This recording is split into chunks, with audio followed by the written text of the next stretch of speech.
Сәлем достар!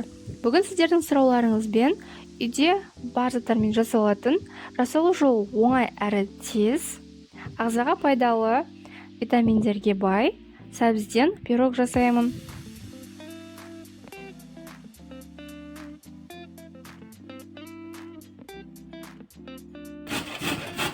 Алдымен 300 грамм сәбізді үккіштен жақсылап өткізіп аламыз.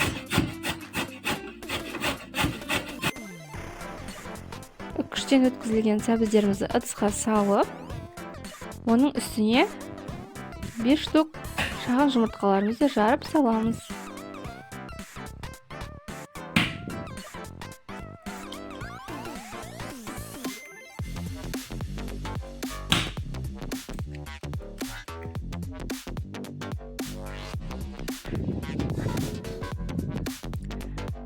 Жүз грамм құм шекері,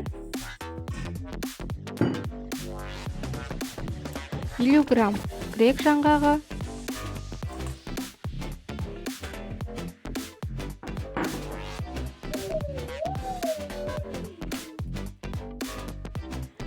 3 ас қасық сұйық май, 100 грамм ұн, 1 шымшым ас содасын саламыз. Барлығын жақсылап араластырамыз.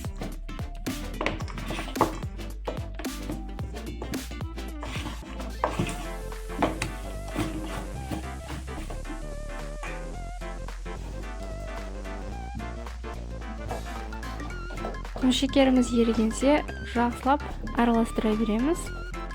Дайын болған массамыздың үстіне 1 үлкен ас қасық макты саламыз.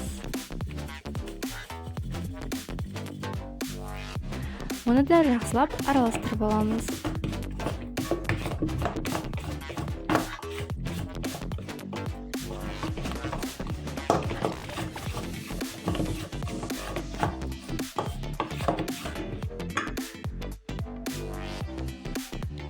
Диаметрі 22 сантиметрлік формамыздың үстіне дайын болған массамызды құямыз.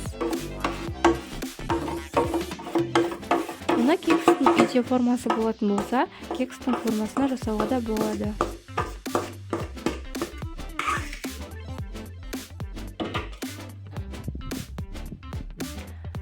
Пирогымызды салмастан бұрын пешімізді 200 градуста қыздырып аламыз. Қызып тұрған пешке 15-20 минутқа пирогты салып аламыз. Достар, біздің арнамызға жазылып, лайк басып пікір қалдырыңыздар. Пирогымыз өте дәмді, сочный әрі жұмсақ болып пісіп шықты.